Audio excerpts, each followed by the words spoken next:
So extreme weather. So extreme weather. Extreme weather would mean if you normally get a a storm that's really bad, but now you're starting getting storms that's even worse. We call it extreme weather. If you have high winds of 80 to 90 kilometers an hour, and maybe you have a storm, now the winds are 100 to 110 kilometers an hour now, that would be extreme weather.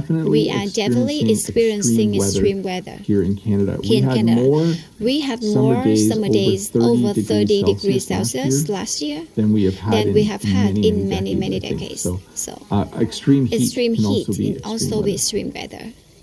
We have something in English called the carbon footprint. The carbon footprint is a newer term in the last 5 or 10 years, at least for me. And it basically is how much effect you personally have on the environment. So for me to live for a year requires a certain amount of gas, a certain amount of food, a certain amount of clothing. All of those things create greenhouse gases when they're being manufactured or consumed. So I'm using a lot of big words here.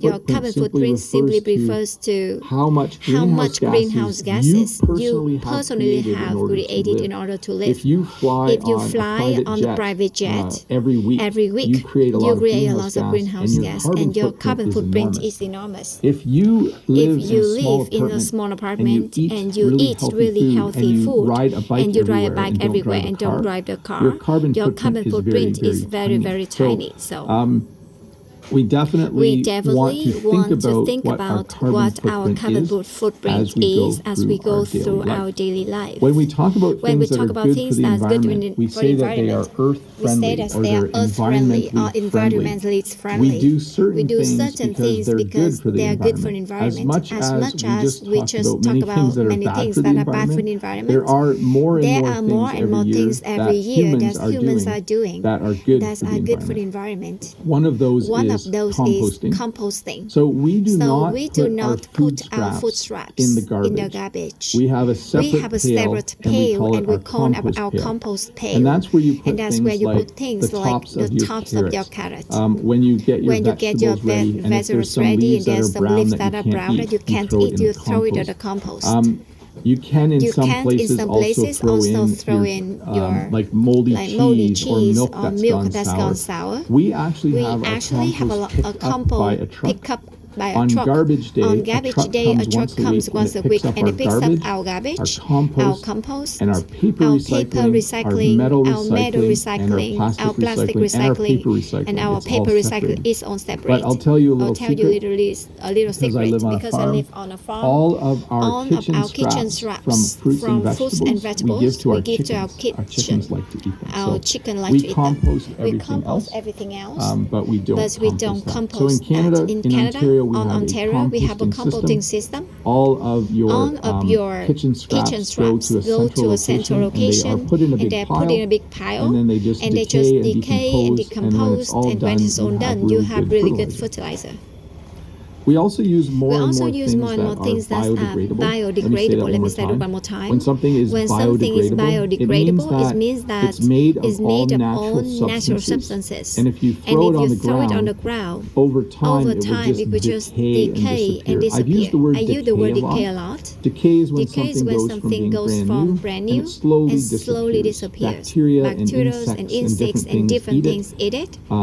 And then eventually it's just gone. So we have now that are biodegradable. This spoon, forks, and knife are made out of wood.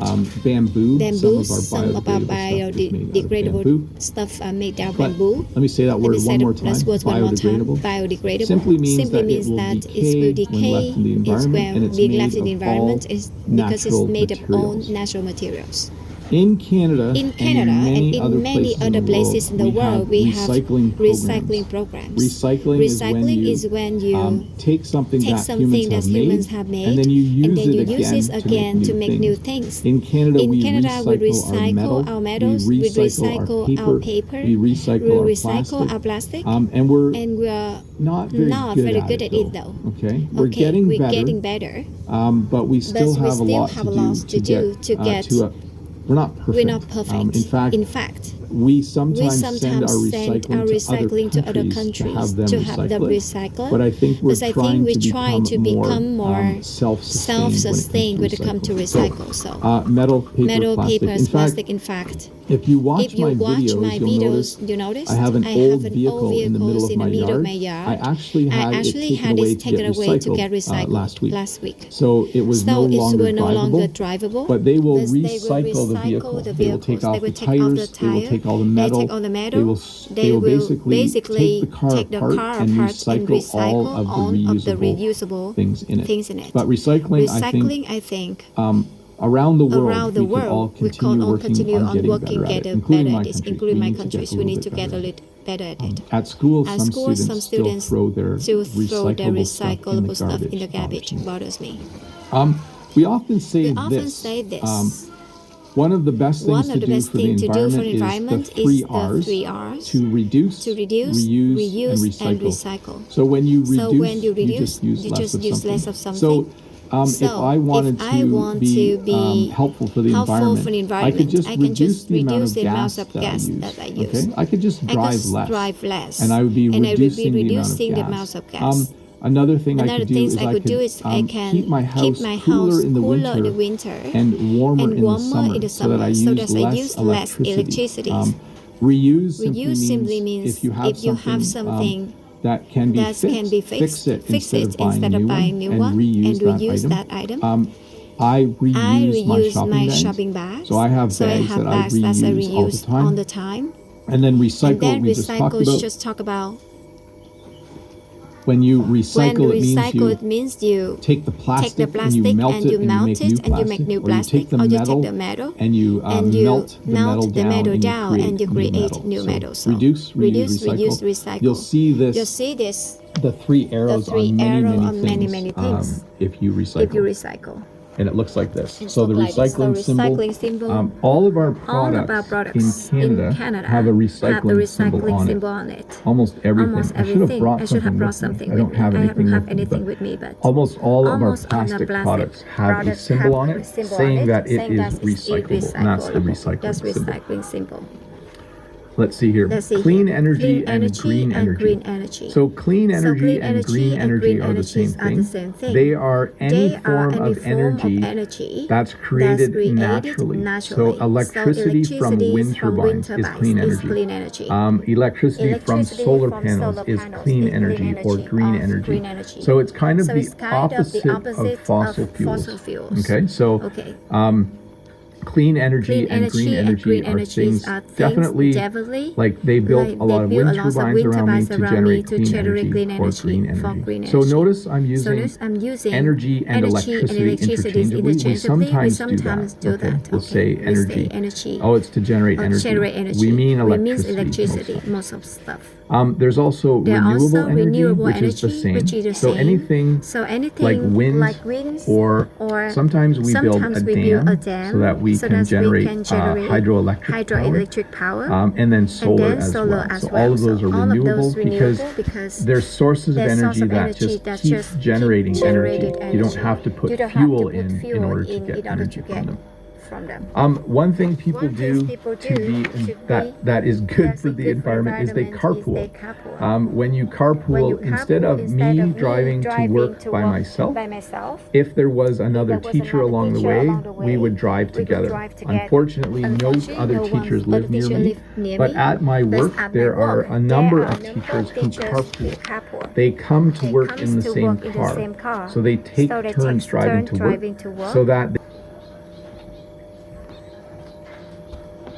which would be kind of silly. If you lived in the same place, if you live close to each other and you're going to the same job, often you will carpool. We in Canada have what are called carpool lanes on the highways, especially around Toronto. A carpool lane is basically a lane where if there is more than one person in the car, you can drive in the lane where there's no traffic. There's a huge advantage to driving in the carpool lane. We also call it the HOV lane. If you're in Canada and you're wondering what HOV means, it's high occupancy vehicle. But the carpool lane is basically basically, if you look here, all of the cars stuck in traffic have one driver, and then that one car in the far lane probably has two or three people in the car, and they're allowed to go in carpool lane. That really encourages people to carpool, especially if there's really bad traffic, like around the city in Toronto.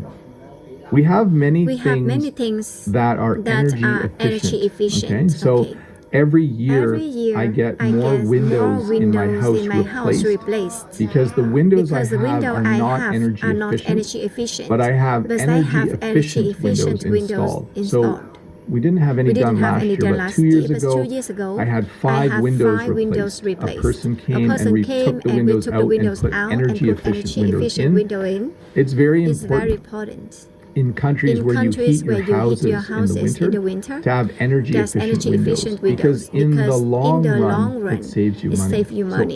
So over time, it saves you money. So we have many things that are energy efficient. The last refrigerator I bought is very energy efficient. It uses less electricity than my old refrigerator. But I bought it because my old refrigerator died. I didn't buy it just because I wanted a new one. Because sometimes you have to weigh all of your choices. There's also energy conservation. Okay? So this is someone adjusting their thermostat. One way to conserve energy is to just use less of it. You can conserve energy by keeping your house colder in the winter and a little bit warmer in the summer. So use a little less heating fuel and use a little less air conditioning during those times of the year. But energy conservation, you can also buy a car that uses less gas. That's another way to conserve fuel and conserve energy. Conservation, though, has another word, and we talked a little bit about it earlier. We have conservation areas. You could also call them parks. A conservation area is an area where the government has decided that no one can build houses there, no one can live there, no one can usually even walk there. Sometimes there's a trail you can walk along, but you're not allowed to go off the trail. No factories can be there. A conservation area is a natural area that the government decides needs to be protected. Okay? So it's called a conservation area. So there's more. The word conservation is used a lot. Okay? You can conserve energy, you can conserve an area, etc. And then let me see where I am on my list here. Oh, yeah, we're moving right along. So we have natural resources. So natural resources are things like trees, things like oil, things that you just find in the environment that you can use to make things. So metals and wood and even uranium is a natural resource. There are things that aren't made by humans. There are things that we take out of the environment. And one of the things with natural resources is we have to be careful that we don't destroy the environment when we're removing the natural resources. So with wood, for instance, we want it to be sustainable. So this is another word we often use when talking about the environment. When something is sustainable, it means that you're not destroying it. You're doing it in a way where it keeps going. Let me give you a good example. We try to harvest wood in Canada. Not sure what's happening to my voice. It just cracked. We harvest wood in Canada in a sustainable way. What that means is that when we cut a tree down, we plant a new tree. When something is sustainable, it means it can keep going forever. So if we harvest 10,000 trees, they probably plant 20 or 30,000 trees, knowing that about 10,000 of them will actually survive and grow. And then in 25 or 50 years, they will be able to harvest them again. So many of the natural resources that are living, that we harvest, we try to do in a sustainable way. There have been many things. There are bans on certain things. So sometimes in order to protect the environment, in order to do something that's good for the environment, the government will ban something. Okay? Some things that are banned in Canada are, when you spray things out of a can, the chemical or the gas they used to put in there was bad for the environment. So they've changed what they put in it. So there's a ban now on the older types. So if you have hairspray hairspray or if you have spray paint. What they use to push that out of the can is different now because the old one is banned. We have the same thing with air conditioning. The gas that's in air conditioners has changed because the older gas wasn't good for the environment. And then we have Earth Day. So April 22nd is something called definitely not a day off work. It's not a holiday for me. But on April 22nd, many countries in the world will celebrate Earth Day. It's a day when we think about our planet and we think about all of the things that we can do to take care of the planet, all of the things we can do to keep things growing and to keep animals happy out in the environment and to reduce pollution and to just make it a better world for everybody to live in. So I hope you have a good Earth Day. It's about a month away, but I don't do anything super special on Earth Day. But I will tell you this. Jen and I on our property have probably planted over 100 trees in our life. We might plant a few more this year. I just like trees, and the more the better.